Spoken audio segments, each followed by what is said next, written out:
सम्यक संबुद्ध विश्वरत्न बोधिसत्व डॉक्टर बाबासाहेब आंबेडकर, छत्रपती शिवाजी महाराज, छत्रपती शाहू महाराज, महात्मा ज्योतिबा फुले, माता रमाई, माता भीमाई, माता जिजाऊ, माता सावित्रीमाई आणि ज्या ज्या महापुरुषांनी, महानायकांनी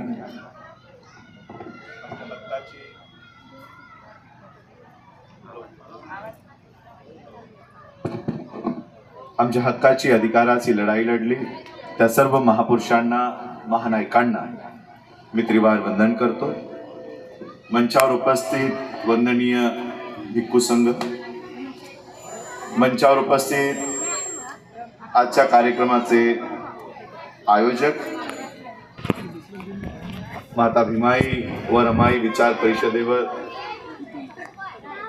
उपस्थित असलेले सर्व मान्यवर, माझ्यासोबत आलेले बुद्धिस्ट सोसायटी ऑफ इंडिया, भारतीय बौद्ध महासभा या संस्थेचे महाराष्ट्र राज्य अध्यक्ष दिनेश हनुमंतेजी, महाराष्ट्र राज्य सचिव सिद्धार्थ गायकवाडजी, यवतमाळ जिल्ह्याचे अध्यक्ष सतीश इंगोलेजी, काशीनाथ अंबोरेजी, विशाल मानकरजी, सुखदेव इंगोलेजी, दिलीप खडसेजी, मंचावर उपस्थित राहुल ठाकरेजी, मंचावर उपस्थित सर्वच आयुष्यमती प्रबोधिनी ताई रामटेके मॅडम, कार्यक्रमाचे जे अध्यक्ष आहेत डॉक्टर वंदनाताई पुणकर, मंचावर उपस्थित सर्व मान्यवर आणि इथं उपस्थित असणाऱ्या सर्व माझ्या मातांना, बंधूंना आणि भगिनींना राजरत्न आंबेडकरचा मानाचा जय भीम। आज आपण माता भीमाई आणि माता रमाई यांची संयुक्त जयंती आपण पार पाडत आहोत आणि माता भीमाई, माता रमाई विचार परिषदेच्या माध्यमातून आपण सगळे इकडे जमा झालेला आहात। त्या अनुषंगाने आज माता भीमाईंची जयंती आहे। या जयंतीच्या मी माझ्या वतीने, बुद्धिस्ट सोसायटी ऑफ इंडिया, भारतीय बौद्ध महासभेच्या वतीने, आंबेडकर कुटुंबियांच्या वतीने आपल्या सर्वांना मंगल कामना देतो। आणि माता भीमाई, माता रमाईंची जी विचार परिषद आहे, बाबासाहेब आंबेडकरांचं महिलांना घेऊन एक विचार होता, एक म्हणणं होतं की महिला जर गुलाम असली, महिला जर गुलाम झाली तर तिचा परिवार गुलाम होतो, तिचा परिवार जर गुलाम झाला तर समाज गुलाम होतो आणि समाज गुलाम झाला तर देश गुलाम होतो। अशा पद्धतीने जर एका महिलेला अशा पद्धतीची गुलामगिरी जर तिच्यावर लादली तर एक दिवस संपूर्ण देश हा गुलामगिरीकडे जातो। आणि म्हणून बाबासाहेब आंबेडकरांचं म्हणणं होतं की liberty of mind should be the ultimate aim of human existence. मेंदूची मुक्तता, तर्क हे मानव जीवनाचं अंतिम ध्येय असलं पाहिजे। आणि म्हणून बाबासाहेब आंबेडकरांनी आम्हाला विज्ञानवादी धम्म या देशामध्ये आम्हाला दिला, स्वतः स्वीकारला आणि आम्हाला तर्कशाली करण्याच्या दृष्टिकोनानं बाबासाहेब आंबेडकरांनी ही वाटचाल केली। आज माता भीमाईंची जयंती आहे। इतिहासामध्ये काही चुकीची माहिती आपल्याला दिलेली आहे। ही माहिती संशोधन करत असताना माझ्या समोर आली। ती अजूनही आपण अनेक चित्रपटांच्या माध्यमातून, अनेक लेखनाच्या माध्यमातून आपल्या समोर असेल। बाबासाहेब आंबेडकरांचा जन्म होण्यापूर्वी बाबासाहेब आंबेडकरांचे वडील हे सुभेदार होते, मेजर होते आणि अनेक ठिकाणी त्यांच्या बदल्या झालेल्या आहेत। अफगाणिस्तानच्या युद्धाच्या वेळीस रामजी बाबांची नेमणूक अफगाणिस्तान या ठिकाणी झाली होती आणि त्या ठिकाणी बाबासाहेब आंबेडकरांचे वडील रामजी बाबा आणि माता रमाई हे त्या ठिकाणी वास्तव्यास होते। आपण नेहमी भीम, तुम्ही काय म्हणता, भीम गीत म्हणता का भीम वंदना काय म्हणतात, वंदना, भीमस्तुती, भीमस्तुतीमध्ये एक ओळ येते, साधू वरदान तू आहे ना। याच्या मागचा इतिहास काय आहे की बाबासाहेब आंबेडकरांच्या जन्माच्या आधी माता भीमाईंना एका साधूने वरदान दिला आणि मग साधूच्या वरदानामुळे बाबासाहेब आंबेडकरांचा जन्म झाला. असंच आहे. साधू वरदान तू, आद्यकुल भूषण तू. मग हा साधू नेमका कोण आहे, ज्याच्या वरदानामुळे बाबासाहेब घडले? आपण भीमस्तुतीमध्ये अनेक चुकीच्याही चालीरीती त्याच्यात घुसवल्या आहेत आणि बाबासाहेब आंबेडकरांचं ब्राह्मणीकरण करायचं कामकाज सुरू झालंय. आज ज्या पद्धतीने ही ब्राह्मणी व्यवस्था बुद्धाला विष्णूचा अवतार ठरवतंय की नाही? राम मंदिराच्या मूर्तीमध्ये बुद्धही त्यांनी त्याच्यामध्ये घुसवला का, तर बुद्धही आमचा विष्णूचा अवतार आहे. उद्या रामाच्या मूर्तीत बाबासाहेबांनाही घुसवतील आणि सांगतील बाबासाहेब विष्णूचे अवतार होते. कारण त्या स्तुती आम्हीच गात चाललोत, ते गाणी, त्या वंदना आम्ही आमच्या विहारातनं घेत चाललोत की साधू वरदान तू. म्हणजे बाबासाहेबांचं स्वतःचं काहीच कर्तृत्व नव्हतं. बाबासाहेबांना शिकवण्यासाठी त्यांच्या वडिलांचं काहीच योगदान नव्हतं, त्यांच्या आईचा काहीच त्याग नव्हता, माता रमाईचा काही त्याग नव्हता.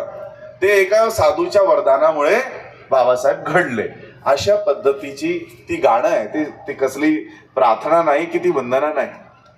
ती एका लेखकानं, एका गायना लेखक कवीने लिहिलेलं गाणं, त्याला आम्ही वंदना म्हणून आमच्या विहारामध्ये बोलत असतो. मग हा साधू नेमका कोण, जो इतिहासामध्ये आमच्या सगळ्या बाबासाहेबांच्या हिस्ट्रीमध्ये लिहून ठेवलेला आहे? आणि हा नेमका साधू आहे का कोण आहे? बाबासाहेब आंबेडकरांच्या वडिलांची पोस्टिंग ज्यावेळेस अफगाणिस्तानला होती, अफगाणिस्तानला तिथे असताना माता भीमाई एका नदीवर कपडे धुण्यासाठी तिकडे सगळ्या स्त्रियांसोबत तिथे गेले असताना तिथून जो लीला आहे ते सांगतोय, तिथून साधूंचा, गोसाव्यांचा एक थवा चाललेला होता. आणि मग त्यातला एक साधू थांबतो आणि माता भीमाईंकडे निरखून बघत असतो. माता भीमाईंच्या लक्षात येतं की हा साधू, हा गोसावी मला असं टक लावून का बघतोय. म्हणून ते भांडायला म्हणून त्याच्याकडे येतात की काय रे गोसावड्या, मला असं का बघतोस. म्हणून तो गोसावी, तो साधू माता भीमाईंना म्हणतो, तू भीमा ना ग. भीमाईंना वाटतं या परमुलखात मला ओळखणारा कोण इकडे सापडला, हा कोण आहे जो माझ्या नावाने मला ओळखतो. आणि मग त्या गोसाव्याने उत्तर दिलं की मी रामचा मोठा भाऊ, म्हणजे रामजीचा मोठा भाऊ. तुम्हाला लग्नात बघितलं होतं, ते लग्नानंतर थेट आज बघतोय. आणि म्हणून भीमाईने त्यांना आमंत्रण दिलं की आता परमुलखात आपली भेट झाली आहे, तर तुम्ही घरी चला, दादांना म्हणजे भाऊंना, रामजींना भेटा, म्हणजे त्यांना बरं वाटेल. ते म्हणाले मी आता तर येऊ शकत नाही, माझ्यासोबत ही सगळी लोक आहेत, मी आता येऊ शकत नाही, पण उद्या नक्की भोजन दानासाठी येणे. आणि मग हा सगळा संघ घेऊन ते दुसऱ्या दिवशी भीमाईंच्या घरी गेले आणि मग दोन्ही भावांची भेट झाली. तिथे या साधूने सांगितलं की तुझ्या पोटी 14 रत्न येईल, जे समाजाला या सगळ्या गुलामगिरीतून बाहेर काढेल. अशा पद्धतीची आख्यायिका आहे, अशा पद्धतीचा इतिहास आहे, हे आपल्या सगळ्यांना माहिती. आता एक प्रश्न मी तुम्हाला विचारतो, आजही अफगाणिस्तान, आजही तिथे बुद्धाच्या एवढ्या मोठ्या मोठ्या मूर्त्या आहेत की त्याला बॉम्ब लावून फोडायचं काम आत्ता ज्यांच्या हातात हा अफगाणिस्तान आहे ती लोक करतायत, तालिबानी लोक करतायत, मुस्लिम जी लोक आहेत ते तिकडचा देश, तिकडची बौद्ध संस्कृती नष्ट करायसाठी अहोरात्र प्रयत्न करतायत. पण ते बुद्धाच्या मूर्त्या फुटतच नाहीत. इतक्या मोठ्या मोठ्या बुद्धाच्या डोंगरामध्ये कोरलेल्या मूर्त्या आहेत. तिथे रामाची मूर्ती आहे का? तिथे विष्णूची मूर्ती आहे का? याचा अर्थ अफगाणिस्तान एकेकाळी हा बौद्ध देश होता. आज जरी तिथे तालिबानींनी कब्जा जरी घेतला असला तरी एकेकाळी तो बौद्ध देश होता, बौद्ध राष्ट्र होतं. आता असं सांगा की त्या बौद्ध राष्ट्रामध्ये एखादा हिंदूंचा गोसावी किंवा हिंदूंचा साधू प्रचाराला जाईल का? भगवे कपडे अंगावर आहेत याचा अर्थ तो साधूच आहे का? याचा अर्थ बाबासाहेब आंबेडकरांच्या वडिलांचे भाऊ, बाबासाहेबांचे काका हे साधू किंवा गोसावी नव्हते, ते बौद्ध धम्माचा प्रचार करत करत तिथपर्यंत पोहोचलेले हे बौद्ध भिक्षुक होते, हे बौद्ध भिक्खू होते. आणि आपण इतिहासामध्ये काय टाकून दिलं की ते साधू होते, ते गोसावी होते. म्हणजे बाबासाहेब आंबेडकरांनी हू वेअर महार्स नावाचा एक निबंध लिहिलेला आहे. आमची जी शाळेमध्ये आणि कॉलेजमध्ये इथे तरुण तरुणी बसले असतील, हा हू वेअर महार्स हा इंटरनेटला अवेलेबल आहे, गुगलला अवेलेबल आहे. वाचा, डाउनलोड करा आणि वाचा. बाबासाहेब आंबेडकर आम्हाला आमची ओळख या ग्रंथातून, या निबंधातून करून देतात की आम्ही नक्की कोण आहोत. आम्ही महार, आता आपण स्वतःला महार समजतो, आता ही स्वतःची नोंद महार म्हणून करतोय की आम्ही महार आहोत.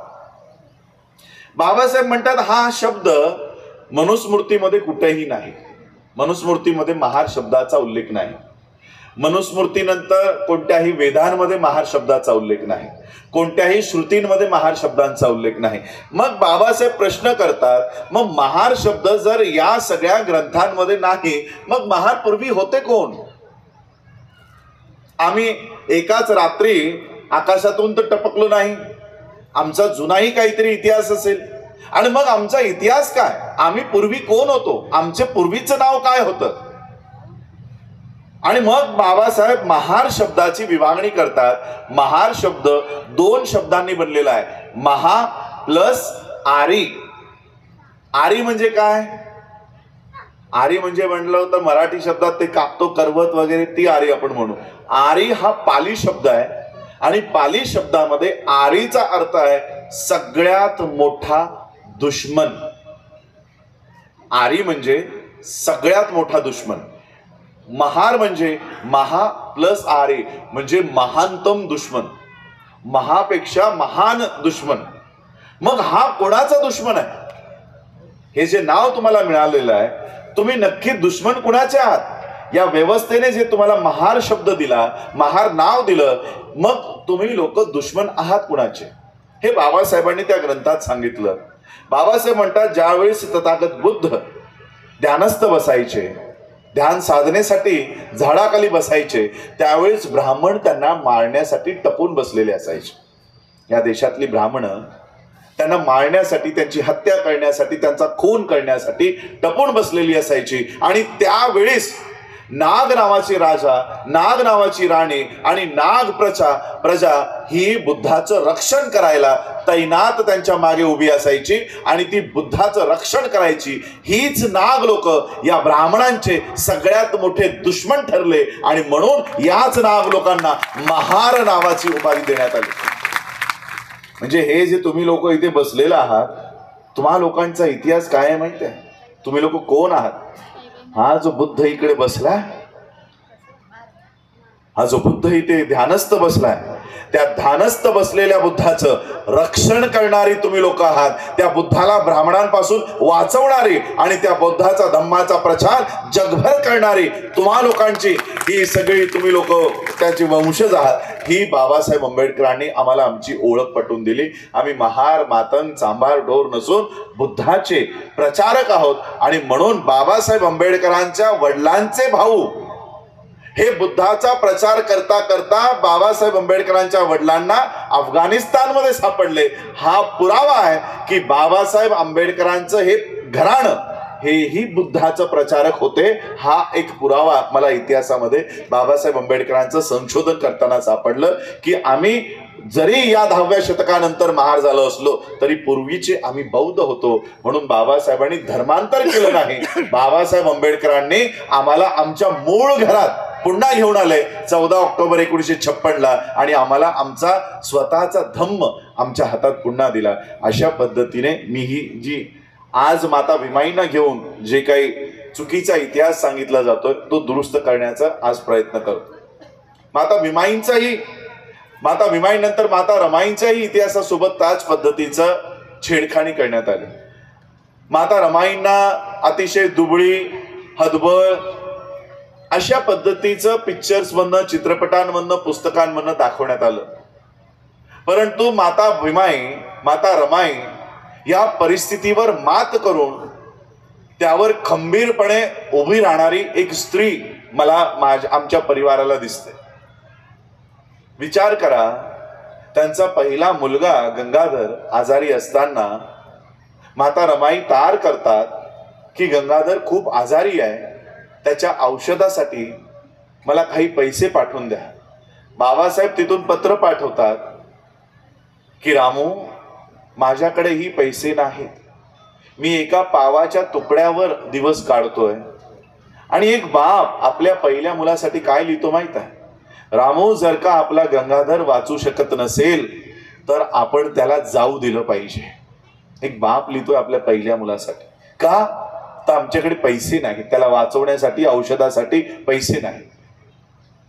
आणि ही तार माता रमाईंना मिळाल्यानंतर माता रमाईंच्या लक्षात येते की माझे पती तिकडे काही पंचपक्वान खात नाहीये, मौज मजा मस्ती करायला गेले नाहीये, एका पावाचा तुकडा खाऊन त्यांना दिवस काढावे लागतात. ही माहिती माता रमाईंना मिळाल्यानंतर माता रमाई वखारीत काम करतात.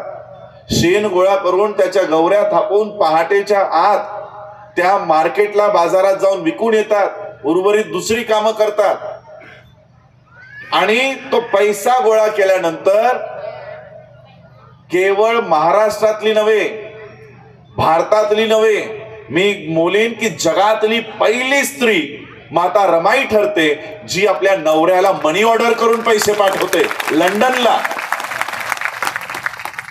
की माझ्या पतीच्या शिक्षणामध्ये व्यत्यय येऊ नये म्हणून माता रमाई परिस्थितीवर मात करून बाबासाहेब आंबेडकरांच्या पाठीशी खंबीरपणाने उभी राहतात. आज अशी रमाई आम्हाला या समाजासमोर मांडणं गरजेचं आहे. अशी माता भीमाई जी रामजींच्या पाठीशी खंबीरपणे उभी होती. रामजींना ज्यावेळेस शिक्षक म्हणून त्या मिलिटरी स्कूलमध्ये लागायचं होतं त्यावेळेस त्यांना एक डिप्लोमा करण्यासाठी सरकारने सांगितलं, ब्रिटिशरांनी सांगितलं की हा डिप्लोमा केल्यानंतरच तुम्हाला शिक्षक म्हणून मान्यता मिळेल. आणि मग रामजी आपल्या कुटुंबांना घेऊन मुंबईला ज्यावेळी स्थलांतरित होतात, त्यांचा पगार बंद झालेला असतो. अशा अवस्थेत माता भीमाईंनी मुंबईच्या रस्त्यावर खडी टाकण्याचंही काम त्यांनी केलेलं आहे. का? तर पतीला म्हणजे रामजी बाबांना शिक्षण घेता यावं, त्यांच्या शिक्षणात काही व्यत्यय येऊ नये म्हणून माता भीमाईंनी रस्त्यावर खडी टाकायचंही काम केलं. माता भीमाई असतील, माता रमाई असतील, जसं तुम्ही आधीच्या वक्त्यांनी सांगितलं की दोघांचंही जीवन खडतर होतं. माता भीमाईंनी एवढंही सांगितलं, माता भीमाईंच्या घरी अक्षरशः श्रीमंती होती, पण माता भीमाईंनी कधीही त्यांच्या घरच्यांसमोर हात पसरले नाही. का? तर रामजी बाबांचं दारिद्र्य, त्यांच्या घरातलं दारिद्र्य चव्हाट्यावर येऊ नये म्हणून त्यांनी कधीही आपल्या घरच्यांकडे हात पसरले नाही. आणि माता भीमाईंनी हे त्यांच्या माहेरच्या त्यांच्या बहिणींना, त्यांच्या मैत्रिणींना सांगितलं की जोपर्यंत वाळत घालीन इतके दागिने माझ्यापर्यंत येत नाही तोपर्यंत मी या घरात पाऊल ठेवणार नाही. माता भीमाईंना मस्तकशुळाचा आजार होता म्हणून त्या जास्त जगल्या नाही. पण आज माता भीमाईंचं हे वाक्य खरं ठरताना मला दिसतंय. आज अनेक गोल्डन मॅन, आमच्या स्टेजवर एक गोल्डन मॅन बसलेले आहेत. कुठे आहेत? आमच्या स्टेजवर एक गोल्डन मॅन बसलेले आहेत, विशाल मानकर. त्यांच्या हातामध्ये गळ्यामध्ये एवढं सोनं असतं. आज माता भीमाईंचं वाक्य खरं ठरलेलं आहे की आज वाळत घालतील एवढे आमच्या समाजाकडे दागिने आलेले आहेत. आणि ही त्याग आज माता भीमाईंचा आहे, माता रमाईंचा आहे. तो त्याग आम्हाला अजून त्याचे फळ निघत राहावे ही प्रयत्न आज आम्हाला करणं गरजेचं आहे. मला इथून पुढे पुन्हा, कारण 3 वाजता मी विचार केला होता की 3 वाजता मी इकडून निघेन, पण आपल्या सत्कारामध्ये बराच वेळ गेला. 8 मिनिटं अजून माझ्याकडे आहेत. पुढचे आयोजक इथेच बसून आहेत की सर लवकर तुम्हाला घेऊन जायचं, आमचा तिकडे 1.5 तास अजून इथून प्रवास करून मग कार्यक्रम सुरू होईल. म्हणून मी महत्वाचंच या ठिकाणी सांगू इच्छितो. माझ्या विषयाला लगेच मी सुरुवात करतो. आज या देशाची परिस्थिती आपल्या सगळ्यांना माहिती आहे की कोणत्या दिशेने हा देश चाललेला आहे. आणि ठाकरेजी आज ठिकाणी बसलेले आहे. राहुल ठाकरेजी आहे. काँग्रेसचे कोणते पदाधिकारी आहेत, काय आहे पद आपल्याकडे? काँग्रेसचे उपाध्यक्ष आहे. म्हणजे आज देश कोणत्या स्थितीला चाललाय ते काँग्रेसला जास्त जवळून माहित आहे, जास्त जवळून माहित आहे. अशोक चव्हाण सारखी व्यक्ती ज्यांच्यावर कसलाही दबाव नाही, कसलाही आरोप नाही, कसलाही काय नाही, तीही व्यक्ती जर बीजेपी सारख्या पार्टीमध्ये जाण्यासाठी मजबूर केली जात असेल तर विचार करा, या देशाचं ऑपोजिशन, या देशातलं विपक्ष कुठे राहिलं? फॅसिझमचा अर्थ काय असतो माहित आहे? फॅसिझमचा अर्थ असतो की मी जर राजा झालो तर माझ्या विरोधात बोलणारा एकही सुटला नाही पाहिजे, त्याला संपवून टाकलं पाहिजे. अशा पद्धतीचं फॅसिझमचं राज्य असतं. या देशामध्ये नरेंद्र मोदी नावाचा फॅसिस्ट माणूस उभा राहिलाय आणि त्याने या देशामध्ये जो कोणी विरोधात बोलेल त्याच्या मागे ईडी लावणं, सीबीआयला लावणं, अनेक केसेसमध्ये गुंतवणं, यासाठी लोक म्हणतात जाऊ दे, माझी केस बाहेर काढू नको, मी तुझ्या पक्षात येतो. आणि जसंही पक्षात गेला की तो सगळ्या आरोपातनं मुक्त होतो. तुमच्याच इकडची भावना गवळी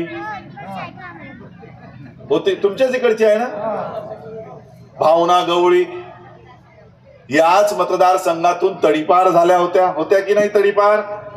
तडीपार असलेली भावना गवळी आज ती वॉशिंग मशीनची ऍड यायची, निरमा. बीजेपीकडे असा कोणता निर्मा माहिती नाही की बाई टाकली की धुतळ्या तांदळासारखी बाहेर, माणूस टाकला की धुतळ्या तांदळासारखा बाहेर. हे कशाचं होतं काय की या देशातली लोकशाही आता संपुष्टात आलेली आहे. तुमच्या खाचा खोचा सगळ्या नरेंद्र मोदीच्या, अमित शहाच्या हातात आहे. हे तर साधे नेते आहेत, हे सगळे नेते मंडळी आहेत. अमित शहाच्या सोहराबुद्दीन केसमध्ये अमित शहाने एक एन्काउंटर केला होता. कदाचित सोहराबुद्दीन केस लोकांना माहिती नसेल. बिल्किस नाही, कोणत्या त्या बिल्किस बानो नाही, बिल्किस बानो प्रकरण का दुसरी मुंबऱ्याची ती मुलगी, तिचं नाव आता उसरलं नाही. त्या मुलीच्या एन्काउंटर प्रकरणात अमित शहावर हजारो पानांचं चार्जशीट दाखल झालं आणि मुंबईच्या हायकोर्टामध्ये या अमित शहा कोण आहे? देशाचा गृहमंत्री. देशाच्या गृहमंत्र्याला मुंबई हायकोर्टाच्या जजने नोटीस बजावली की पुढच्या तारखेला जर तू आला नाहीस तर तुला अटक वॉरंट जारी करीन. पुढच्या तारखेला येण्यापूर्वीच या जजला नागपूरला एका कार्यक्रमाला बोलावलं आणि तिथंच त्याची हत्या केली. कुणाची? जजची. जजचं नाव काय? जस्टिस लोया. जिथे जजला सोडत नाही, तुमच्यासारख्या नेत्यांची कुठे गय करणार आहे ती लोक? याला म्हणतात फॅसिझम, याला म्हणतात कॅपिटलिझम. हा देश केवळ 2 ते 3 परिवारांच्या हातात जाईल. रस्ते कोण बनवणार? अडाणी. एअरपोर्ट कोण बनवणार? अडाणी. शाळा कोण बनवणार? अडाणी. बँका कुणाला लोन देणार? अडाणी. हा संपूर्ण देश आता केवळ आणि केवळ अडाणी, अंबानी, अग्रवाल, मोदी यांच्यासाठीच काम करणार. तुमची तिथे कसलीही गय केली जाणार नाही, तुमच्यासाठी कसलेही तिथे नियोजन नाही. काल आम्ही सतीश आणि आम्ही कुठे होतो? ते यवतमाळ जिल्ह्यातच होतो. राळेगाव मध्ये एक 7-8 वर्षाचा मुलगा, आपण देतो ना भाषण करायला मुलांना, तर त्या मुलाने भाषण तयार करून आणलं आणि त्याने त्याच्या भाषणात एक कहाणी सांगितली. हकीकत. वाघीण सिंह माहिती आहे ना? सिंहीण ज्यावेळेस बाळ देते, नवीन गर्भ झाल्यानंतर जेव्हा पिल्ल देते, पिल्ल दिल्यानंतर ती चालत चालत चालत जाते आणि एका ठिकाणी बसते. या मुलाची ती कहाणी तो मुलगा सांगतो. ती सिंहीण तिथे जाते आणि ही सगळी पिल्ल तिकडे पडलेली असतात. ती ओरडत असतात की आमच्या जवळ ये आई, आमच्या जवळ ये, आम्हाला घे, आमच्या जवळ ये, पण ती येत नाही, ती तिथेच बसून असते. आणि मग पिल्लं काय करतात, ती स्वतःच्या पायावर कसे तरी उठायचा प्रयत्न करतात आणि धडपड का होईना ते आईकडे जाऊन पोहोचतात, सिंहाकडे जाऊन पोहोचतात. आणि जे पिल्लू उठून उभं राहू शकलं नाही, कमजोर आहे, जे आपल्या पायावर उभं राहू शकत नाही, हे सिंह ज्यावेळेस लांबून बघते ती आई, ती त्याच्या जवळ येते आणि काय करते माहितीये तुम्हाला काय करते? ती त्या पिल्लाला खाऊन टाकते, गिळंकृत करते. का करते? कारण बाकीचे सगळे सिंह, पिल्ल, बछडे स्वतःच्या पायावर उभे राहू शकलेत. उद्या ते शिकार करू शकतील, उद्या ते जिवंत राहू शकतील, पण हे बाळ कमजोर आहे, हे स्वतःच्या पायावर उभं राहू शकत नाही. उद्या कोल्ह कुत्रही याचा लक्ते तोडून याला नष्ट करून टाकेल. म्हणून ती आई स्वतःच्या पिल्लाला खाऊन टाकते. का? तर उद्या तुला कुणी कोल्ह्या कुत्रानं खाऊ नये, तुला कुणी तुझ्यावर अत्याचार करू नये, असं तो मुलगा त्याच्या कहाणीत सांगत होता. आणि तो म्हणाला की आपण बाबासाहेबांचे सिंह आहोत, पिल्ल आहोत. आता मला सांगा, आज आमचा सगळ्यांचा जन्म संविधान लागू झाल्यानंतरच झाला. त्यापूर्वीचं मनुस्मृतीच्या कायद्यातलं जीवन आमचं काही जीवन होतं? गळ्यामध्ये हांडी, पाठीला झाडू. आज आमचं खरं जीवन 1950 26 जानेवारी 1950 नंतर सुरू झालं. बाबासाहेब आंबेडकरांनी दिलेला संविधान लागू झाल्यानंतर, हा संविधान लागू होऊन आज 75 वर्षापर्यंत आपण चाललेलो आहोत. मग 75 वर्षामध्ये पदार्पण करत असताना काय आम्ही आमच्या स्वतःच्या शाळा, महाविद्यालय, शैक्षणिक व्यवस्था उभी केली? काय आम्ही स्वतःची अर्थव्यवस्था उभी केली? काय आम्ही स्वतःचा मीडिया उभा केला? काय आम्ही स्वतःच्या पायावर उभे राहिलो होतो? आजही शिक्षण हवं असेल, स्कॉलरशिप हवे असतील, नोकऱ्या हव्या असतील, तर कोण देणार? भारत सरकार आहे ना. आजही नोकऱ्यांवर, शिक्षणावर कुणावर अवलंबून आहोत? भारत सरकारवर. आता मला प्रामाणिकपणाने सांगा, या मागच्या 7-8 वर्षात भारत सरकार हा शब्द कानावर पडलाय का? मग कोणता शब्द कानावर पडतोय? मोदी सरकार. भारतीय संविधान कुणाला दिलाय? भारत सरकारला. भारत सरकारने कबूल केला. गव्हर्नमेंट ऑफ इंडिया, भारत सरकार वर लिहिलेलं असतं. भारतीय संविधान भारत सरकारचा दस्तावेज आहे. भारत सरकार कशावर चालेल? तर भारतीय संविधानावर चालेल. पण भारत सरकार मागच्या 7-8 वर्षात हा शब्दच आमच्या कानावर पडत नाही. मोदी सरकार यापूर्वीचेही प्रधानमंत्री होऊन गेले. कधी ऐकलं का मनमोहन सिंग सरकार, सिंग सरकार, बिहारी सरकार, मोरारजी देसाई सरकार? मग आत्ताच मोदी सरकार का बोललं जात आहे? कारण भारतीय संविधान भारत सरकारचा दस्तावेज आहे, मनुस्मृती हा मोदी सरकारचा दस्तावेज. हे मनुस्मृतीवर चालतात आणि म्हणून यांनी भारत सरकार हे शब्द वापरणं बंद केलं. मोदी सरकारचा ऑफिशियल डॉक्युमेंट मनुस्मृती. अशा अवस्थेत आमचे शिक्षण बंद होणार आहे, आमचं अर्थव्यवस्था बंद होते, आमच्या नोकऱ्या बंद होत आहेत आणि मग अजूनही आपण आपल्या पायावर उभे नाही. ही जी सिंहाची बछडे दिसतात, अजूनही आपल्या पायावर उभे नाही. बाबासाहेब आंबेडकरांनी आम्हाला पायावर उभं राहण्यासाठी शेवटच्या काळापर्यंत प्रयत्न केला की तुम्ही स्वतःच्या पायावर उभे राहा. पण या देशातली ब्राह्मणी व्यवस्था आम्हाला आमच्या पायावर उभी राहू देत नाही. हे बघितल्यानंतर बाबासाहेब आंबेडकरांनी आम्हाला बौद्ध धम्माचा सहारा दिला की या देशातली मनुव्यवस्था, मनुस्मृती, या देशातली ब्राह्मणी व्यवस्था जर तुम्हाला तुमच्या पायावर उभं राहू देत नसेल तर या बुद्धाच्या मागे जा. हा बुद्ध खंबीरपणे तुमच्या पाठीशी उभा राहील आणि जगामध्ये तुमचा आवाज म्हणून, दरकाळी म्हणून जगामध्ये तुमच्या पाठीशी उभे राहील. पण आम्ही तिथेही जायला तयार नाही.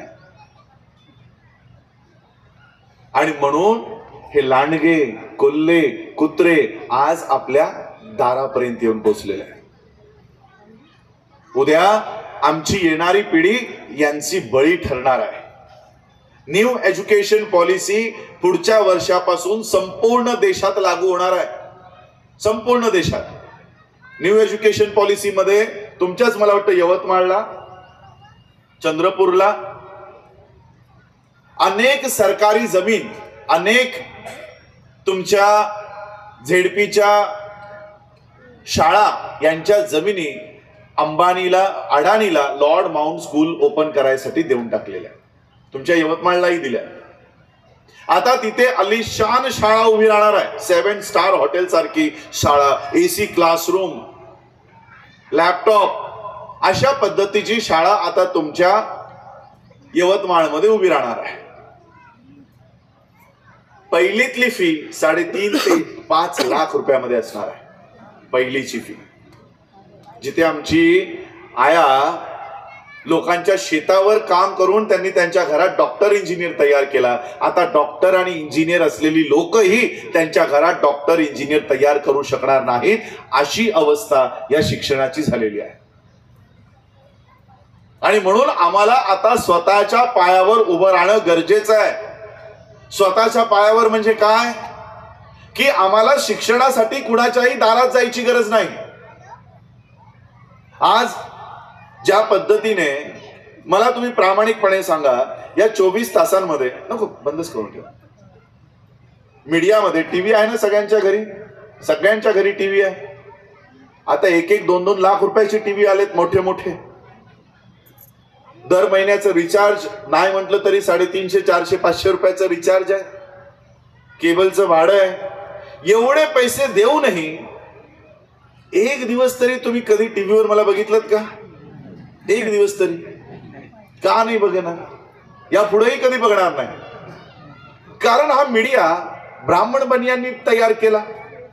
त्यांनी त्यांचे 300-350 कोटी रुपये देऊन सॅटेलाइटवर स्पेस तयार घेतला, स्लॉट घेतला. आता ते त्यांच्या पैशातनं मला दाखवतील का? तो दाखवेल कुणाला? तो मध्य प्रदेशचा बाबा कोण? बागेश्वर, आसाराम. म्हणजे अक्षरशः बलात्काराच्या केसमध्ये आतमध्ये असलेली लोक, त्यांना टीव्हीवर जागा आहे, त्यांना टीव्हीवर दाखवलं जात आहे. पण आमचे कार्यक्रम साधा पेपरमध्येही छापले जाणार नाही. का छापतील? पैसा त्यांचा आहे. तुमची का प्रसिद्धी करायची? मग या 75 वर्षात काय साधा महाराष्ट्रामध्ये दिसणारा चॅनलही आम्ही उभा करू शकत नाही? आम्हाला आमच्या पायावर कधी उभं राहता येणार आहे? इथे महिला मोठ्या प्रमाणात आहे. महिलांची परिषद आहे, रमाई आणि भीमाई विचार परिषद आहे. तुमच्या घरी जर कोणी पाहुणं येणार असेल, त्याची संख्या जर तुम्हाला माहित नसेल तर त्याचं नियोजन लावाल का? की बाबा किती माणसं येणार आहे, त्यांना किती जेवण लागणार आहे, किती पीठ आणायचं आहे, किती तांदूळ आणायचे, किती डाळ आणायची आहे, मगच तर तुम्ही नियोजन लावू शकाल. आज आम्हाला आमच्या समस्या काय आहेत हेच माहिती नाही. आम्ही रोज उगवलेला दिवस पार पाडतोय, बस एवढीच आमचं जीवन राहिलेलं आहे. येणाऱ्या काळात आमचं शिक्षण बंद होणार आहे, आमच्या नोकऱ्या बंद होणार आहे, आमचा आवाज कुठेही दाखवला जाणार नाही, आमचं अर्थव्यवस्था सगळे त्यांच्या घरात चाललेलं आहे. त्याचं नियोजन लावण्यासाठी आम्ही काही विचार करत नाही आहोत. आणि म्हणून आम्ही स्वतंत्र अर्थव्यवस्था, स्वतंत्र शैक्षणिक व्यवस्था, बौद्धांना स्वतःच्या पायावर उभं करण्याचं काम आम्ही हाती घेतलेलं आहे. तेच सांगण्यासाठी मी तुमच्या समोर उभा आहे. आज जर बौद्ध स्वतःच्या पायावर उभे राहिले नाहीत तर मोदी सारखा लांडगा हा सिंह सारखा असणारा समाजाचा हा बळी घेईल. आणि म्हणून आम्हा लोकांना आमच्या स्वतंत्र व्यवस्था तयार करणं गरजेचं आहे. आम्ही ज्यावेळेस एक अशी युनिव्हर्सिटी शैक्षणिक व्यवस्थेसाठी आम्ही नियोजन केलं, 60 एकर जमीन आम्ही प्राप्त केली. 60 एकर जमीन तुमच्या यवतमाळचा लागून असलेला जिल्हा नागपूरमध्ये 60 एकर जमीन प्राप्त केली. आणि तिथे वर्ल्ड बुद्धिस्ट युनिव्हर्सिटीचा प्रकल्प प्रोजेक्ट तयार केला. त्याचं बजेट किती आहे माहित आहे? जवळपास 17 विश्वविद्यालयांसोबत आमची बोलणी झाली की तुमची एक ब्रांच आम्हाला भारतामध्ये द्या. ऑक्सफोर्ड युनिव्हर्सिटी असेल, कॅम्ब्रिज युनिव्हर्सिटी असेल, टेक्सास युनिव्हर्सिटी असेल, या प्रत्येक परदेशातल्या चांगल्या युनिव्हर्सिटीज या आम्ही भारतात आणायचं नियोजन केलं आणि त्याचा संपूर्ण कॉस्टिंग बजेट काढला, खर्च काढला. त्याचा खर्च आहे 700 कोटी. 700 कोटी ऐकल्यानंतर प्रत्येकाची भावना झाली, ओ एवढे मोठे, एवढा खर्च कसा होणार? हाच प्रश्न, हीच भावना आमच्या कार्यकर्त्यांची होती. अरे बापरे, 700 कोटी, 700 कोटी तर शक्य नाही. अजून 2 पिढ्या गेल्या तरी आमची युनिव्हर्सिटी तयार होणार नाही, जागतिक बौद्धांची युनिव्हर्सिटी तयार होणार नाही. बोलू का? मी स्वतः अर्थव्यवस्थेचा विद्यार्थी आहे. कॉमर्समध्ये माझं ग्रॅज्युएशन आहे, पीजी माझी फायनान्समध्ये आहे, पीएचडी माझी फायनान्समध्ये आहे, CS माझं कंपनी सेक्रेटरीज, पूर्ण अर्थव्यवस्थेचं शिक्षण आहे. आणि हे शिक्षण घेत असताना 2020 साली माझी पीएचडीचा अभ्यासक्रम सुरू होता. फायनान्समध्ये अर्थव्यवस्थेवर तो शिक्षण असल्यामुळे आणि त्यातल्या त्यात बाबासाहेबांचा विषय घेतल्यामुळे मी अनेक लिटरेचर, अनेक साहित्य वाचत होतो. आणि नेमकं त्यावेळेस कोरोनाचा लॉकडाऊन सुरू झाला आणि त्यामुळे 2 वर्ष मला अभ्यास करायला चांगला वेळ मिळाला. 14 एप्रिल 2020 ही जयंती आठवते का? कशी केली होती? किती डीजे आणले होते? आणले होते? नाही. फटाके फोडले? नाही. ते अजून कोणती पाटील नाचायला बोलवतात होते? गौतमी पाटील वगैरे बोलवली होती. आदर्श शिंदे, आनंद शिंदे, अजून कोण कोण गायक असतात माहिती नाही मला. काही असं काही केलं होतं का? गोडधोड तरी काय बनवलं असेल? काही नाही. का? लॉकडाऊन होता, दुकानं बंद, रस्त्यावर बाहेर यायची अनुमती नाही, फटाकेवाला विक्रीला फटाके नाही, नवीन कपडे घेण्यासाठी कपड्याची दुकानं खुली नाही, गाड्यांची दुकानं खुली नाही. आणि म्हणून त्या वर्षाची जयंती 14 एप्रिल 2020 ही अत्यंत साधेपणाने या देशात पार पडले. साधेपणाने म्हणजे कशी? एक मेणबत्ती लावून आणि काही फुलं वाहून. अच्छा, ही जयंती अशा पद्धतीने केल्यानंतर कुणाच्या अंगावर फोडं उठली का? बाबा डीजे नाही लावला, काही घडलं की बाबासाहेबांची जयंती एकदम साधेपणाने केल्यामुळे काही अनर्थ वगैरे घडला, असं काही झालं का? नाही. झाली ना त्याही वर्षी जयंती. ही जयंती झाल्यानंतर मी माझ्या अभ्यासासाठी इकॉनॉमिक टाइम्स वाचायचो. ऑनलाईन इकॉनॉमिक टाइम्स सुरू झाला आणि 16 एप्रिलला एक बातमी पेपरमध्ये, इकॉनॉमिक टाइम्स मध्ये, इंग्रजी पेपर, ब्राह्मणांचा खास करून पेपर, तो पेपर आमचे बहुजनातली लोक वाचत नाहीत, वाचतात तर फक्त बिझनेसमॅन आणि अग्रवाल बनिया आणि ब्राह्मण समाज. इतर सामान्य लोकही तो पेपर कधी वाचत नाही. पण माझा अभ्यास अर्थव्यवस्थेचा होता म्हणून मी तो वाचत होतो. 3ऱ्या पानावर एक बातमी होती की बाबासाहेब आंबेडकरांची जयंती साजरी न झाल्यामुळे 2100 कोटींचं नुकसान झालं. किती? 2100 कोटी. हे छापतय कोण? ब्राह्मणांचा पेपर. तो ब्राह्मणांना सांगतोय अरे बाबासाहेबांची जयंती या न झाल्यामुळे 2100 कोटी आपल्याला येणार होते ते राहिले. कसे जातात त्यांना? आता हा तुम्ही सगळ्या महिलांनी हा कार्यक्रम घेतला, स्टेज बांधला, हे मंडप टाकलं, लाइटिंग लावली, स्पीकर आणला, कॅमेरा आणला, पैसे दिले की नाही? म्हणजे तुम्ही अर्थव्यवस्थेला पैसा दिला. नाही म्हटलं तरी या कार्यक्रमाचा एक बजेट 2.5 ते 3 लाखापर्यंत तरी असेल आरामात. पाहुणचार करणं, देणगी देणं, सगळ्यांना बोलावणं, 2.5-3 एक दारव्यामध्ये होत असणारा एक छोटासा कार्यक्रमही 2.5-3 लाखाचा असतो. विचार करा, अख्ख्या देशात गल्ली बोळामध्ये बाबासाहेब आंबेडकरांची जयंती साजरी होत असते. आपण किती रुपये देत असतो अर्थव्यवस्थेला? त्या वर्षी 2100 कोटी मिळाले नाहीत म्हणून ब्राह्मण रडत होते, अरे मिळाले नाही. 2100 नाही, 21,000 कोटी पण लागले ना तरी बाबासाहेबांची जयंती आम्ही करू. पण कुणी करायची? एक नियम आपण घालून घेऊ. कुणी करायची? वर्षातनं 1 दिवस असते जयंती, 364 डेज, लीप इयर मध्ये 365 डेज. 365 दिवसातनं एकदा येते बाबासाहेबांची जयंती. तो एक दिवस जयंतीचा साजरा करायचा अधिकार त्यालाच आहे जो उरलेले 364 दिवस बाबासाहेबांच्या, माता भीमाईंच्या, माता रमाईंच्या विचारांवर जो चालेल त्यालाच फक्त ती जयंती साजरा करायचा अधिकार असला पाहिजे. नाही तर इथे दारू पितोय आणि बाबासाहेबांच्या जयंतीमध्ये डीजे वर नाचतोय, अशाला जयंती साजरी करायचा अधिकार आहे का? ज्या महामानवानं दारूच्या थेंबेला कधी स्पर्श केला नाही त्यांची जयंती दारू पिऊन साजरी केली जाते. म्हणून 2100 नाही 21,000 कोटी जरी लागले ना तरी आम्ही द्यायला तयार आहोत, पण ती उरलेले 364 दिवस बाबासाहेबांच्या विचारांवर चालावं लागेल, ही अट असली पाहिजे. आज बघितली का कधी सावरकरची जयंती बघितली का? ज्या देशात आज सावरकरला एवढा मोठं केलं जातंय, उद्या कदाचित गोडसेलाही मोठं केलं जाईल. गोडसेलाही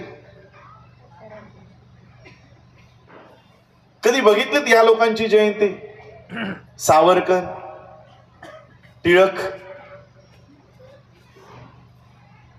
आज त्या लोकांनी एकही दिवस जयंती साजरी न करता अख्खा देश त्यांनी ताब्यात घेतला. गोलवलकर, हेगडेवार यांची तर नावही आमच्या लोकांना माहिती नाही, नावही माहिती नाही. एक दिवस त्यांनी जयंती साजरी केली नाही, पण अख्खा देश आज त्यांच्या ताब्यात आहे. आम्ही रोज जयंत्या साजऱ्या करतोय, रोज, पण आमची व्यवस्था नाही, साधी बालवाडी नाही. आणि म्हणून आम्ही स्वतःची शैक्षणिक व्यवस्था सुरू करतो. शैक्षणिक व्यवस्था सुरू करायला आम्हाला पैसा हवा. ती पैसा ठेवायला, जसं आज तुम्ही महिला इथे बसलेला आहात,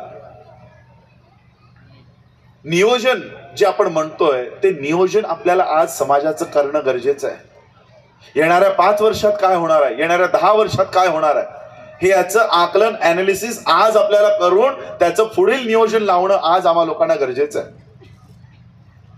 आमचेच पैसे घेऊन कोण गडगंज होत आहे? इथे बसलेले दारवातले प्रत्येक जण बसलेला व्यक्ती मला सांगा, सगळे जणांचे बँक अकाउंट आहेत, सगळ्यांचे बँक अकाउंट आहेत. आणि आता प्रत्येक बँकेचे नियम आहेत. HDFC ला मिनिमम 5,000 रुपीज मिनिमम बॅलन्स आहे. 5,000 रुपीज सबब्स मध्ये, रुरल मध्ये, आणि 10,000 रुपीज सबब्स मध्ये, अर्बन मध्ये, अशा पद्धतीचे मिनिमम बॅलन्स आहे. ICICI ला मिनिमम बॅलन्स आहे, बँक ऑफ महाराष्ट्राला मिनिमम बॅलन्स आहे. म्हणजे प्रत्येकाने 1000 रुपये तरी त्याच्या बँकेत ठेवलेच पाहिजे, हा नियम आहे. 1000 रुपयाच्या खाली जर तुमचा 1 रुपया जरी गेला तर लगेच 500 रुपये फाईन आहे, लगेच 500 रुपये फाईन. 140 करोड लोक या देशात राहतात. 22% जरी तुमची पॉप्युलेशन आपण पकडली तर 31 कोटी ही फक्त अनुसूचित जातीची लोक आहेत. किती? 31 कोटी. आता 31 कोटी लोकांनी 1000 रुपये जरी बँकेत ठेवले तर किती झाले? 31,000 कोटी. आता कोणाचेही 1000 रुपये नसतात, काही लोकांचे 10 लाख असतात, काहींचे 5 लाख असतात, काहींचे 50,000 असतात, काही 20,000 असतात. आपण फक्त 1000च रुपये पकडतो. तर आपण या व्यवस्थेला, बँकिंग सेक्टरला, अर्थव्यवस्थेला आपण 31,000 कोटी रुपये दिलेले आहेत. मग ज्या वेळेस आम्हाला शिक्षणासाठी, घर बांधण्यासाठी, उद्योग व्यवसाय करायसाठी पैसा पाहिजे असतो तर काय या बँक आम्हाला लोन देतात? मी आपलंच एक उदाहरण तुम्हाला सांगतो. 6 डिसेंबरला एक बाप आपल्या मुलीला घेऊन माझ्याकडे आला. 6 डिसेंबरला शिवाजी पार्कला आमचा अशाच पद्धतीचा पंडाल होता. त्या ठिकाणी तो त्या बापाचं गाऱ्हाणं होतं की त्याच्या मुलीला मागच्या 3 वर्षापूर्वी DY पाटील नावाच्या मेडिकल कॉलेजमध्ये ऍडमिशन मिळालेलं आहे. 98% प्राप्त केल्यानंतर 12वी मध्ये MBBS ला त्याच्या मुलीला ऍडमिशन मिळालंय आणि कॉलेजची फी 30 लाख रुपये प्रतिवर्ष आहे. 30 लाख रुपये. परिवाराचं उत्पन्न 1 लाख रुपये.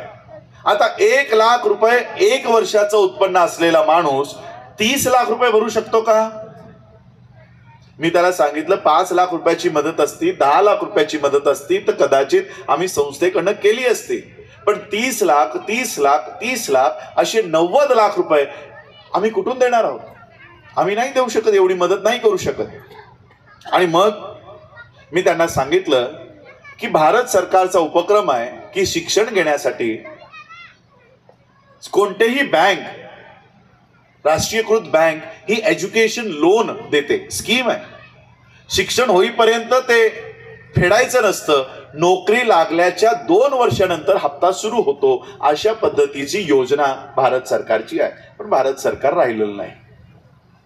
मी त्यांना SBI ला जायला सांगितलं, त्या SBIचं लेटरच त्यांनी मला दाखवलं आणि सांगितलं या भारतीय स्टेट बँकेने लिहून दिलंय की तुमच्याकडे तारण ठेवण्यासाठी काहीही नाही, म्हणून आम्ही तुम्हाला लोन देत नाही. किती रुपयाचं लोन? 30 लाख. आपण दिले किती? 31,000 कोटी. 31,000 कोटी मधनं 30 लाख रुपये काढता येत नाही का आम्हाला?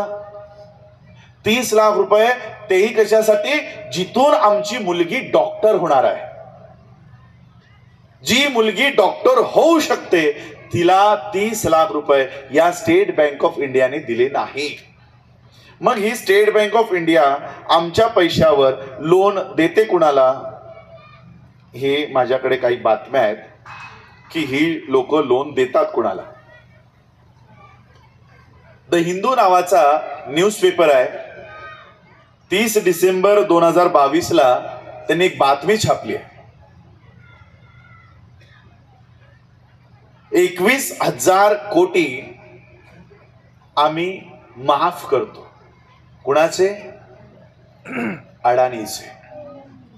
ही माफ करणारी रक्कम आहे, लोन दिल्याची रक्कम नाही आहे.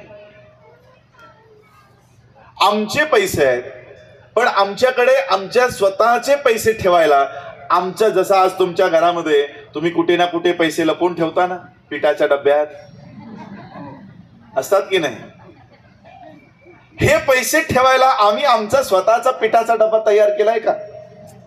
अख्ख्या देशातनं घरामध्ये तुमचा स्वतंत्र पिठाचा डबा आहे. तुम्हालाच माहित आहे की माझे पैसे कोणत्या डब्यात आणि कोणत्या खात्यात आहेत, माहित आहे ना? बाहेरून आलेला एखादा पाहुणा, त्याला कळेल का तुम्ही कुठे कुठे पैसे लपवून ठेवलेत ते? असं देशभरात आम्ही आमचा पिठाचा डबाच तयार केला नाही. आणि आमचा डबा नसल्यामुळे आम्ही हा पैसे दुसऱ्याच्या डब्यात ठेवतोय आणि त्याला माहित आहे की तुमचे किती रुपये माझ्याकडे आहेत. त्याला माहित आहे म्हणून तो सांगतो काय नाही, तुझे काहीच नाही माझ्याकडे, आणि त्या डब्यातले पैसे उचलून तो ब्राह्मणांना देतोय. का? तर डबा आमच्या मालकीचा नाही. हा डबा आमच्या मालकीचा नसल्यामुळे आमचे सगळे पैसे आम्ही दुसऱ्याच्या डब्यात ठेवण्यासाठी मजबूर झालेलो आहोत, आणि म्हणून आमचे सगळे पैसे, आमचे सगळं साधनं ब्राह्मणी व्यवस्था मोठं करण्यासाठी वापरले जाते. म्हणून या 2 वर्षात या बौद्ध समाजाला उभं करायचं असेल तर आम्हाला आमची अर्थव्यवस्था, स्वतंत्र अर्थव्यवस्था असणं गरजेचं आहे. हे लक्षात आल्यानंतर आम्ही स्वतंत्र बँकेची स्थापना केली. तीही जिल्ह्याची नाही, महाराष्ट्राची नाही, आणि केवळ 2-4 राज्यांची नाही, तर संपूर्ण देशभरातली doctor Bhimrao Ramji Ambedkar multi-state bank तयार केली. हा डबा तयार केलाय की आमचे कमावलेले पैसे आम्ही ब्राह्मणांच्या ताब्यात ठेवणार नाही, ब्राह्मणी व्यवस्थेच्या ताब्यात ठेवणार नाही, आमच्या स्वतःच्या या प्लॅटफॉर्मवर ठेवू. ते आमचे तिकडे सगळे पदाधिकारी बसलेत, त्याचे शेअर होल्डर्स बनवण्याचं काम. मी मान्यता मिळवायची म्हणून सांगत नाहीये, मान्यता आम्ही मिळवली. 1 कोटी रुपये देऊन भारतीय सरकार पण म्हणावंसं वाटत नाही आता त्याला, या भारत सरकारला देऊन, कोऑपरेटिव्ह डिपार्टमेंटला देऊन 1 कोटी रुपये देऊन त्याचं लायसन्स, त्याचं रजिस्ट्रेशन आम्ही प्राप्त केलं, हे नाव आम्ही प्राप्त केलं. आणि आता जर मला यवतमाळमध्ये हा डबा घेऊन यायचा आहे तर इकडची व्यवस्था काय सांगते, तुझा डबा येऊ देणार नाही. आमचे डबे काय होतील? इथे आहेत ना तुमच्याकडे डबे आहेत तुमचे स्वतःचे. State bank of India, bank of Maharashtra, Canara bank, syndicate bank, Saraswat bank आहेत ना, तुमचे अकाउंट्स याच बँकेमध्ये असतील. मग या बँक काय म्हणतील, तू स्वतःची बँक घेऊन आली तर आमच्यातले सगळे पैसे विड्रॉ होतील. म्हणून इकडचा रजिस्ट्रार प्रबंधक सहकार विभागाचा त्याची अट आहे की आधी आमच्या जिल्ह्यातले 4000 लोक तरी तुझे शेअर घ्यायला तयार आहेत का हे आधी मला दाखव, मगच मी तुझी बँक इथे यायची परवानगी देईन. आता मला सांगा का यवतमाळमध्ये मला माझे 4000 लोक सापडू नयेत? 4000 लोक. जयंतीमध्ये 40,000 लोक रस्त्यावर असतील ना तुमच्याकडे 14 एप्रिलला. आणि म्हणून मला जर या जिल्ह्यात तुम्हाला बोलवायचं असेल, या बँकेला बोलवायचं असेल, या बँकेची शाखा द्यायची असेल तर मला 4000 लोक सभासद नाही, शेअर होल्डर, भागधारक म्हणून या जिल्ह्यातले आवश्यक आहे. राळेगावमध्ये बऱ्याच लोकांनी अर्ज दिले. आता आम्ही दारव्यामध्ये आलो. दारव्यामध्ये बंतेजींनी, मी आल्याला बंतेजींना भेटलो. बंतेजींनी त्यांची पावती दाखवली की बघ मी तुझा शेअर घेतलाय आणि माझ्या सगळ्या संपत्तीचा, माझे जे काही अकाउंट असेल त्याचा वारस मी ऑलरेडी तुला म्हणून डिक्लेअर केलेला आहे. तर बंतेजींकडे संपत्ती ठेवायचा अधिकार नसतो म्हणून संपत्तीचा वारस त्यांनी मला करून टाकला, पण शेअर घेतलाय. आम्हाला बंधन आहे की अनेक लोक उद्योजक बसलेली असतात. सर म्हणतात आणि किती रुपयाचा शेअर आहे माहित आहे? 2500 रुपयाचा शेअर, 100 रुपये रजिस्ट्रेशन फी, 10 रुपये फॉर्मची फी, 110 रुपये सरकार ठेवते, 2500 रुपये तुमच्या खात्यात जातात. आम्हाला 0. हे इथे बसलेले लोक 0, 1ही रुपयावर पगारावर बसलेले नाहीत. ते स्वतःचं अन्न, स्वतःचं पाणी, स्वतःचं पेट्रोल घेऊन इथपर्यंत आलेत. दिवसभर बसतील, फॉर्म भरतील आणि मग ते आम्हाला आणून देतील की दारव्यातून एवढे शेअर होल्डर झाले. 1ही रुपया देत नाहीये. तुमचा पैसा तुमच्याच खात्यात जाईल. 2500 रुपये. आमच्यावर बंधन काय आहे की काही लोक तयार होतात की यवतमाळमध्ये यायचंय ना, किती रुपये दाखवायचे, एवढे एवढे, हे घ्या मी एकटा देतो. प्रबंधक म्हणतो नाही, एकाचे फक्त 2500 घ्यायचे. लाखो लाखो द्यायला आम्हाला लोक तयार आहेत, पण आम्हाला घ्यायची अनुमती नाही. आणि म्हणून प्रत्येकाने 2500 रुपयाचा शेअर घेणं बंधनकारक आहे. कारण एकाकडनं आम्ही 5000ही स्वीकारू शकत नाही, 10000ही स्वीकारू शकत नाही. आणि म्हणून तुम्हा लोकांपर्यंत येऊन ही माहिती मी देतोय, कारण प्रत्येक तालुक्यातून, प्रत्येक गावातून ही लोक तयार झाली पाहिजेत. 2500 रुपये देणारी, आणि तेही संस्थेला द्यायची नाही तर ती तुमच्या बँकेच्याच खात्यामध्ये पडतील अशा पद्धतीची ही व्यवस्था तयार केली. 700 कोटीचा आमचा युनिव्हर्सिटीचा प्रकल्प आहे. 700 कोटीचा. एकदा जर का ही बँक तयार झाली, आणि ही बँक केवळ महाराष्ट्रात नाही, भारतात नाही, तर जागतिक लेवलची बँक बनवण्याचा उपक्रम मी माझ्या हाती घेतलेला आहे.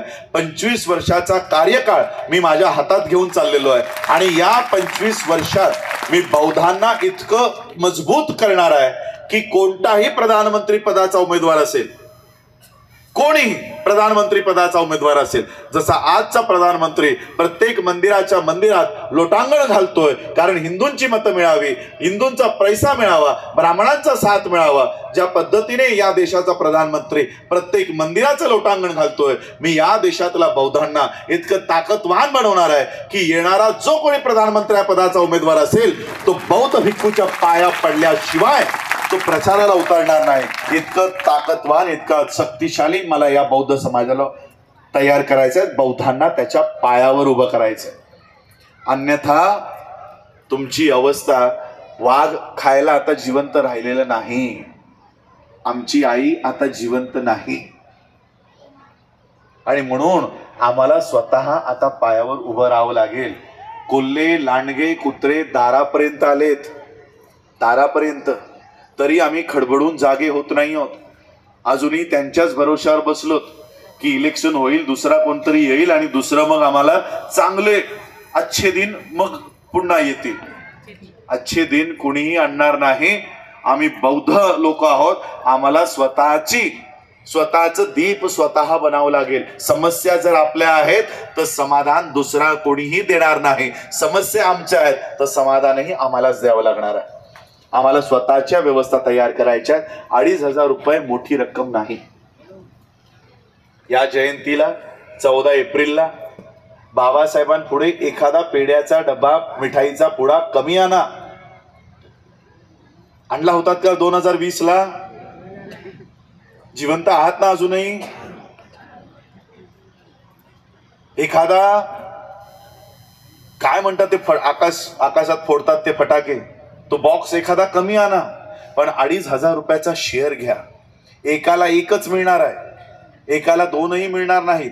या आता जवळपास आम्ही 5 कोटीची उलाढाल पर्यंत चाललेलो आहोत. या 5 कोटीमधनं माझा भाग किती आहे माहित आहे? माझा वाटा किती आहे माहित आहे?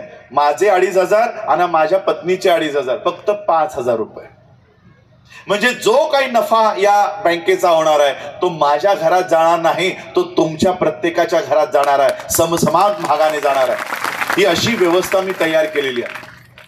अशी व्यवस्था. एक काळ असा आम्हाला या देशात बघायचा आहे की सगळ्या बँकेतला पैसा हा रिकामा झालेला असेल आणि बाबासाहेब आंबेडकरांची बँक ही राष्ट्रीयकृत बँक म्हणून उभी राहिलेली असेल. अशी वेळ एक दिवस या भारताला बघावी लागणार आहे. आमचा पैसा आणि त्यातून आमचे उद्योजक तयार होतील, आमचे डॉक्टर्स तयार होतील, आमचे इंजिनियर तयार होतील, अशी बँकिंग व्यवस्था आम्ही तयार केली आहे. आणि हीच bank doctor Babasaheb Ambedkar bank ही स्पॉन्सर करेल, फायनान्स करेल वर्ल्ड बुद्धिस्ट युनिव्हर्सिटीला. 700 कोटीचं विश्वविद्यालय हीच बँक स्वतःच्या पैशाने ही तयार करेल. आणि एक अशी शैक्षणिक व्यवस्था उभी होईल की आज आमची मुलं ही इतरांच्या शाळेत जात आहेत आणि गुरु ब्रह्मा, गुरु विष्णू, गुरुदेवो महेश्वरा बोलतात, है ना? एक दिवस असा या देशामध्ये उगवेल की ब्राह्मणांची मुलं आमच्या विश्वविद्यालयात येतील आणि शाळेची शिक्षण, शाळेची सुरुवात मात्र बुद्धम शरणम गच्छामी केल्याने होईल. अशी शैक्षणिक व्यवस्था आम्ही या देशामध्ये तयार करत आहोत. त्याच्यामध्ये आपण सगळे साथ द्या, सहयोग द्या. माता भीमाईंचा, माता रमाईंचा त्याग जो त्यांनी केला, बाबासाहेब आंबेडकरांनी त्या त्यागाच्या माध्यमातून जे संविधान आम्हाला दिलं, जो धम्म आम्हाला दिला, तो आज वाढवणं गरजेचं आहे. माझ्याकडे वेळ अत्यंत कमी आहे, पुन्हा मला दुसरीकडे जायचं आहे, त्यामुळे मी अधिकचं भाष्य करणार नाही. पण एक बाबासाहेब आंबेडकरांचा वंशज या नात्याने आपण मला या ठिकाणी बोलावलं की बाबासाहेबांचा पण तू येणार आहे, म्हणून जास्त लोक त्या भावनेने आले की बाबासाहेबांचा वंशज कसा बोलतो, कसा दिसतो, कसा वागतो, आम्हाला बघायचं. अर्धी लोक भावनेपोटी आले, काय ऐकायला मिळणार आहे ते त्यांना माहिती नसेल. पण मी आज तुम्हाला सांगतो, बाबासाहेब आंबेडकरांचं महापरिनिर्वाण झालं. महापरिनिर्वाण होईपर्यंत बाबासाहेब आंबेडकर हे 4 खात्याचे मंत्री राहिले होते. मंत्री, लॉ मिनिस्टर राहिले होते. आज या देशात साधा कोणी सरपंच जरी झाला ना 5 वर्षासाठी, मग तो आपल्या नातेवाईकांच्या नावाने जमिनी वाट, अनेक योजना स्वतःच्या घरामध्ये राबव, अशा पद्धतीने करोडो रुपये एकाच टर्म मध्ये तो कमावतो, मिळवतो. नगरसेवक, मंत्री, आमदार, खासदार तर खूप दूरची गोष्ट आहे. एक सरपंच सुद्धा एवढे पैसे कमवतो. बाबासाहेब आंबेडकरांचं ज्यावेळेस महापरिनिर्वाण झालं आणि मी ज्यावेळेस हे सगळं अर्थव्यवस्थेचं शिक्षण घेत होतो, त्यावेळेस बाबासाहेब आंबेडकरांच्या बँकेचं पासबुक म्हणा किंवा सेव्हिंगचं स्टेटमेंट म्हणा, ती माझ्या हाती लागली. ग्रीनलेस नावाची त्यावेळची लंडनची बँक, ती भारतात होती, आता ती भारतात नाही आहे, ती आता लंडनमध्ये बरेच तिचे ब्रांचेस आहेत. त्या बँकेत बाबासाहेबांचं सेव्हिंगचं खातं होतं आणि त्यावेळेस बाबासाहेबांच्या खात्यात किती रुपये होते माहित आहे?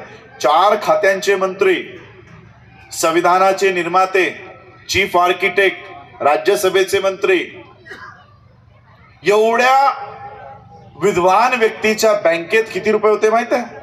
15,000 रुपये 15,234 रुपये 27 पैसे. 15,234 रुपीज अँड 27 पैसे. आता प्रश्न पडतो, 4 खात्याचे मंत्री असलेले बाबासाहेब, एवढी विद्वान, पीपल्स एज्युकेशन सोसायटीच्या जमिनी, मिलिंद कॉलेज, सिद्धार्थ कॉलेज, आनंद भवन, बुद्ध भवन, राजगृह, दिल्लीचा अलीपूर रोडचा एवढा मोठा बंगला आणि बँकेत 15,000 रुपये. बाबासाहेबांची संपत्ती कुठे गेली? बाबासाहेबांनी काय एवढंच कमावलं?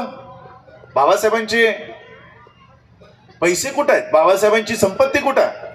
आज मी बाबासाहेबांची संपत्ती काय ते तुम्हाला सांगतो. आज या आयोजकांमध्ये इथे सगळे बसलेले आहेत, मंचावर बसलेले आहे, तुमच्यामध्ये बसलेले आहे. काही लोक 12वी पास असतील, काही लोक ग्रॅज्युएट असतील, कोणी डॉक्टर असेल, कोणी इंजिनियर असेल, कोणी प्रोफेसर असेल, कोणी लॉयर असेल, कोणी IAS असेल, कोणी IPS असेल. आज चीफ जस्टिसच्या खुर्चीपर्यंत पोहोचणारी आमची लोक आहेत. ही आहे बाबासाहेब आंबेडकरांची खरी संपत्ती. हे बाबासाहेब आंबेडकरांनी कमावलं, ते कमावलं. आणि मला बाबासाहेबांच्या पैतृक संपत्तीतनं वाटा नकोय, मला या संपत्तीतनं माझा वाटा हवा. बाबासाहेबांचा वंशज म्हणून, बाबासाहेबांचा एक कुटुंबातलं सदस्य म्हणून या संपत्तीवर मी आज दावा करायला लागला. तुमचा वेळ, जर वेळ देऊ शकत असाल तर मला वेळ द्या, साथ देऊ शकत असाल तर मला ती साथ द्या. आज बाबासाहेब आंबेडकरांची ही संस्था, भारतीय बौद्ध महासभा, ही संस्था आज मी चालवतो. ही संस्था चालवण्यासाठी जर चांगली लोक, विद्वान लोक, धम्माचं आचरण करणारी लोक पुढे येत असतील तर त्यांनी ही संस्था चालवायला पुढे या. या यवतमाळमध्ये मला सरांनी सांगितलं की दोन भारतीय बौद्ध महासभा झालेत. आम्हाला याच्याबद्दल मार्गदर्शन करा. मीराताई माझ्या आजीच आहे, भीमरावजी माझे काकाच आहे. आम्हाला काही त्यांचं वावगं वाटत नाही. पण त्यांचं जे मंडळ होतं, ट्रस्टीशिप, सदस्य मंडळ, ते सुप्रीम कोर्टानेच त्यांना बरखास्त केलं. सुप्रीम कोर्टाचं त्यांचं सदस्यत्व गेल्यानंतर 2018ला माझं सदस्यता प्राप्त झाले. आणि म्हणून कायदेशीररित्या ही संस्था चालवण्याची ऑथॉरिटी, परवानगी आज माझ्याकडे आली आहे.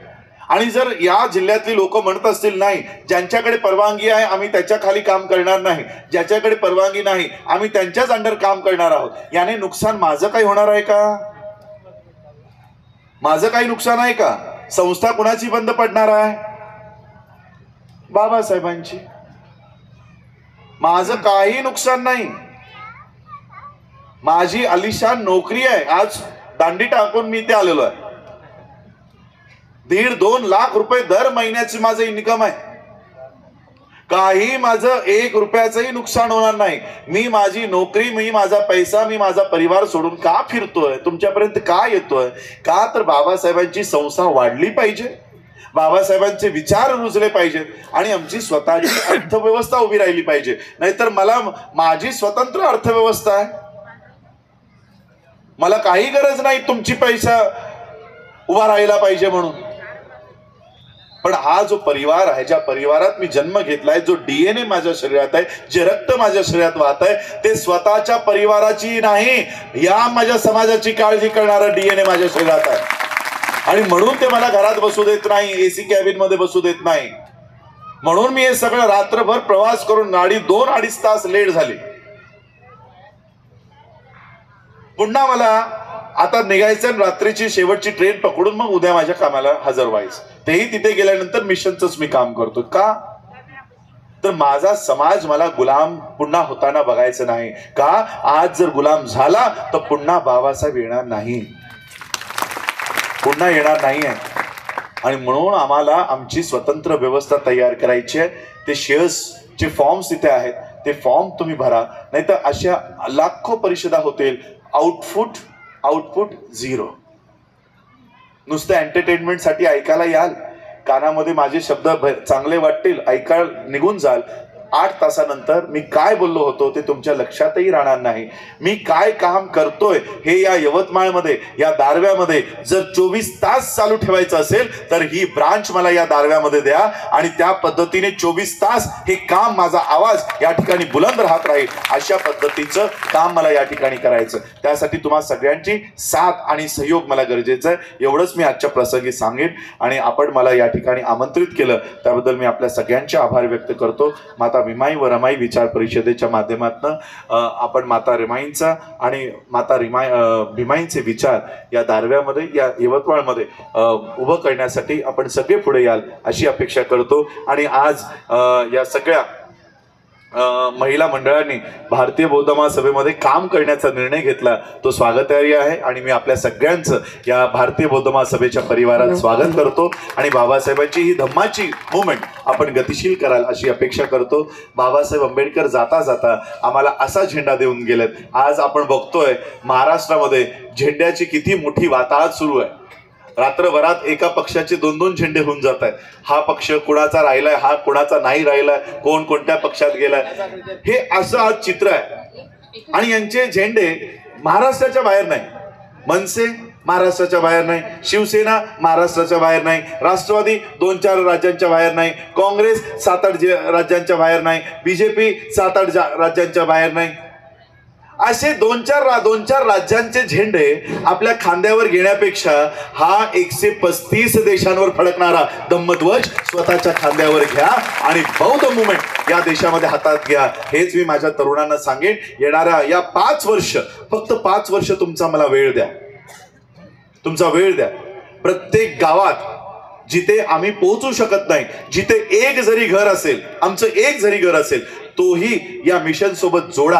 आणि या 5 वर्षामध्ये मी या बौद्ध समाजाला इतकं ताकदवान तयार करून देईन की तुम्हाला स्वतंत्र या दारव्यामध्ये, यवतमाळमध्ये तुम्हाला कुणाच्याही पुढे हात पसरण्याची वेळ येणार नाही, अशी व्यवस्था द्यायचं मी नियोजन केलेलं आहे. फक्त तुम्ही मला सुरुवातीला थोडा वेळ द्या, जेणेकरून मी माझ्या शेवटच्या घरापर्यंत पोहोचू शकेन, अशी योजना करायचं काम आम्ही केलेलं आहे. त्याच्यामध्ये आपण सगळे साथ द्या, एवढं सांगतो आणि थांबतो. जय भीम, नमो बुद्धाय. धन्यवाद साहेब.